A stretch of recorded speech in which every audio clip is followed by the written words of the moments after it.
Photo காட்டுங்க sir.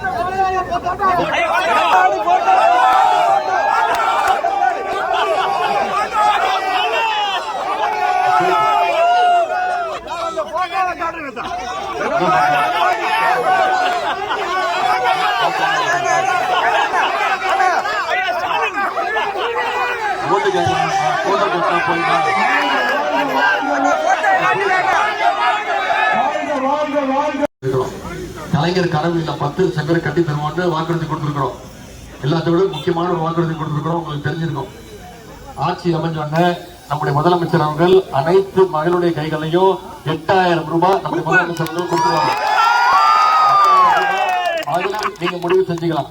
வீட்டுக்கு என்ன தேவையோ, மின்சாதன பொருட்கள் என்ன தேவையோ அதை நீங்களே முடிவு பண்ணி நீங்களே வாங்கிக்கலாம்.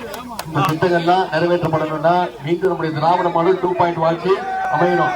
அதற்கு இந்த 4 தொகுதியில பத்மநாபபுரம் தொகுதியில தோழர் செல்லசாமி அவர்களுக்கு அடிவார சுத்தியல் நட்சத்திர சின்னத்திலையும், தில்லியூர் தொகுதியில சகோதரர் ராஜேஷ்குமார் அவர்களுக்கு கை சின்னத்திலையும், விளவங்கூர் தொகுதியில சகோதரர் பிரவீன் அவர்களுக்கு கை சின்னத்திலையும், குளச்சல் சட்டமன்ற தொகுதியில கை சின்னத்துல சகோதரி தாரகை தன்பன் அவர்களுக்கும் வாக்களிச்சு நீங்க மிகப்பெரிய வெற்றியை தேடி தரணும்னு உங்களை எல்லாம் நான் அன்போடு கேட்டுக்கிறேன். அது வரக்கூடிய சட்டமன்ற தேர்தல் நம்முடைய முதலமைச்சர் அவர்கள் தொடர்ந்து சொல்ற மாதிரிதான். இந்த சட்டமன்ற தேர்தல் சாதாரண தேர்தல் இல்ல. இது டெல்லி அணி வெர்சஸ் தமிழ்நாடு அணி. டெல்லி அணி ஜெயிக்குதா தமிழ்நாடு அணி ஜெயிக்குதாங்கிறத இந்த தேர்தலில் சொல்றேன். நான் இவ்வளவு திட்டங்கள் சொல்றேன், இவ்வளவு நலத்திட்டங்கள் செஞ்சிருக்கிறோம், இவ்வளவு திட்டங்கள் கொண்டு வந்திருக்கிறோமே. யோசிச்சு பாருங்க, ஒன்றிய பாஜக அரசு தமிழ்நாட்டுக்குன்னு ஏதாவது திட்டங்கள் ஒதுக்கி இருக்காங்களா? நம்ம கேட்கிற நிதி கொடுக்கறாங்களா? எந்த உதவியும் செய்யறது இல்ல, எந்த திட்டங்களும் வர்றது இல்ல. இப்ப தேர்தல் வருதுங்கிறோன்னு மோடி அவர்கள் வார வாரம் வராரு. நாளைக்கு கன்னியாகுமரி வராரா? வரும்போது கேளுங்க, தமிழ்நாட்டுக்கு எந்த திட்டங்கள் கொடுத்தீங்கன்னு கேளுங்க. எந்த திட்டமும் கொடுக்கறது. கல்வி நிதி வர வேண்டிய நிதி ஒதுக்கீடு செய்யல. மும்மொழி கொள்கை ஏத்துக்கிட்டாதான் தமிழ்நாட்டுக்கு தர வேண்டிய நிதியை கொடுப்பேன்னு சொல்றாங்க. மும்மொழி கொள்கைன்னு சொல்லிட்டு மீண்டும் தமிழ்நாட்டுக்குள்ள ஹிந்தி திணிப்பை எப்படியாவது கொண்டு வரணும்ன்ற முயற்சியில இன்னைக்கு ஒன்றிய அரசு ஈடுபட்டு இருக்கு. அதனால நம்முடைய தலைவர் மீண்டும் மீண்டும் சொல்றது மாதிரி நம்முடைய தமிழ்நாடு என்னைக்குமே டெல்லிக்கு அவுட் ஆஃப் கண்ட்ரோல் தான் அப்படிங்கறது இந்த தேர்தல் மூலம்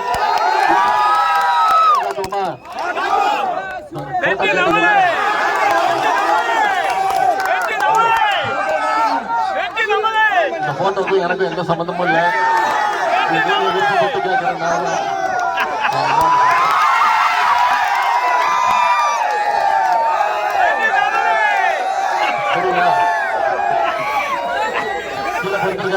எடப்பாடி பழனிசாமி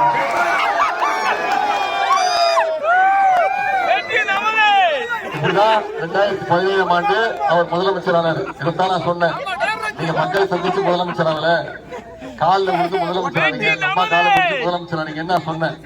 அவர் இப்ப கேட்கிறார், ஆமா காலில் விழுந்தது உண்மைதான், என்ன தப்புன்னு கேட்டாரு. நான் காலில் விழுந்து தப்புன்னு சொல்லவே இல்லை. அந்த அம்மா காலை வாரி விட்டீங்கல்ல, அந்த அம்மா ஜெயலலிதா அம்மா இருந்த வரைக்கும் அந்த அம்மாவோட காலு, அந்த அம்மா இறந்ததுக்கு அப்புறம் சசிகலா அம்மா காலு, சசிகலா அம்மா ஜெயிலுக்கு போன டிடிவி தினகரன் காலு. இப்ப எல்லா காலையும் விட்டுட்டு நான் டெல்லியில போய் மோடி காலை தான் பிடிச்சி தொங்கு வேணும் தொங்கிட்டு இருக்கிறாங்க. எடப்பாடி பழனிசாமி அவர்களுக்கு இந்த தேர்தல் அவரோட கூட சேர்ந்து வராங்க. டெல்லி அணின்னு சொல்றேன்ல, பிஜேபி தமிழ்நாட்டுக்குள்ள என்னைக்குமே நம்ம நுழைய விட மாட்டோம், அவங்களுக்கு தெரியும் நுழைய விட மாட்டோம்னு தெரியும். அதனாலதான் இன்னைக்கு அதிமுகங்கிற போர்வை போத்திக்கிட்டு இன்னைக்கு பிஜேபி தமிழ்நாட்டுக்குள்ள எப்படியாவது நுழையணும்னு முயற்சி பண்ணிட்டு இருக்காங்க. இந்தியாவில் இருக்கக்கூடிய பல மாநிலங்கள்ல பாஜக கண்ட்ரோல் எடுத்துட்டாங்க. ஆனா தமிழ்நாட்டுக்குள்ள மட்டும் நுழைய விட மாட்டேங்கிறோம். ஏன்னா தமிழ்நாடு என்னைக்குமே சுயமரியாதை மண். நாம யாருக்கும் அடிமையா இருக்க மாட்டோம், யாரா இருந்தாலும் கேள்வி கேட்போம். இன்னைக்கு கூட நம்முடைய தலைவர் அவர்கள் சொல்லியிருக்கிறாங்க, 16ஆம் தேதி நாடாளுமன்றத்தை கூட்டியிருக்கிறாங்க. எதுக்கு? தொகுதி மறுவரையறை டீலிமிட்டேஷன் கொண்டு வராங்க. அது கொண்டு வந்தாங்கன்னா 39 தொகுதி நாடாளுமன்ற தொகுதி தமிழ்நாட்டில இருந்து குறைக்கப்பட்டு 32 ஆக்கப்படும். எண்ணிக்கை குறைக்கிறாங்க. இல்ல நம்முடைய முதலமைச்சர் அவர்கள் இந்தியாவிலேயே முதலமைச்சர் முதல் தலைவர் 1 வருஷத்துக்கு முன்னாடியே இந்த பிரச்சனையை பேச ஆரம்பிச்சது நம்முடைய தமிழ்நாடு தான். இப்படி இந்தியாவுக்கு எடுத்துக்காட்டா இருக்கக்கூடிய நம்முடைய முதலமைச்சர் அவர்களை மீண்டும் முதலமைச்சராக்கக்கூடிய தேர்தல் தான் வர்ற ஏப்ரல் 23. இன்னைக்கு தேதி 14. இன்னும் நம்முடைய கைகள்ல 8 நாட்கள் இருக்கு. இந்த 8 நாட்களும் நீங்க வந்திருக்கக்கூடிய ஒவ்வொருத்தரும் உங்களுடைய பகுதிகளில் இருக்கக்கூடிய ஒவ்வொரு வீட்டுக்கு போங்க, ஒவ்வொரு வாக்காளரையும் சந்திங்க.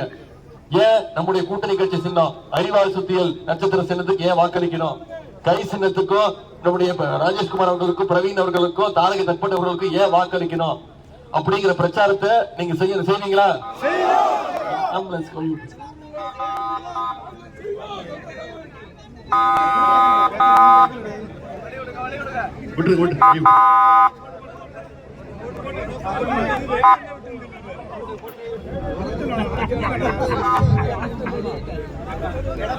அடுத்த 8 நாட்கள் இந்த பிரச்சாரத்தை நீங்க ஒவ்வொருத்தரும் ஒவ்வொரு வாக்காளரும் சந்திச்சு கேட்டீங்கன்னா நிச்சயம் இந்த கன்னியாகுமரி மாவட்டத்தில் இருக்கக்கூடிய அனைத்து தொகுதியிலையும் நம்முடைய மதச்சார்பற்ற முற்போக்கு கூட்டணி மிகப்பெரிய வெற்றியை நிச்சயம் அடையும்.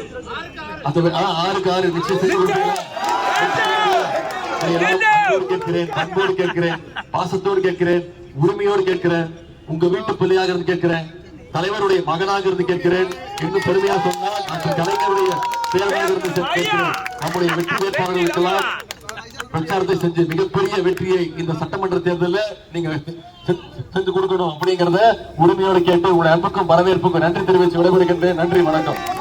அவர்களுக்கும் நம்முடைய மாவட்ட கழக செயலாளர் திரு மனோஜ் தங்கராஜ் அவர்களுக்கும் வாழ்த்துகிறோம், வணங்குகிறோம், உங்களுக்கு நன்றிகளையும் தெரிவித்துக் கொள்கிறோம்.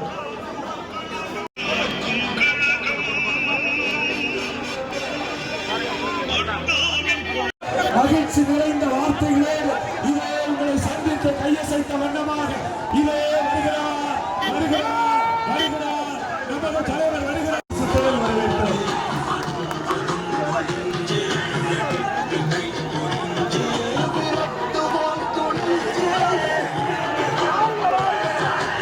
அவர்களோடு கடந்து செல்ல அன்போடு கேட்டுக் கொள்கிறோம். போங்க போங்க, சீக்கிரம் போங்க, போயிருங்க. ரோடு டிராபிக் ஆயிரும், சீக்கிரமா போங்க, சீக்கிரமா போங்க, போயிருங்க, அங்க போயிருங்க, இடையில யாராவது அங்க போயிருங்க.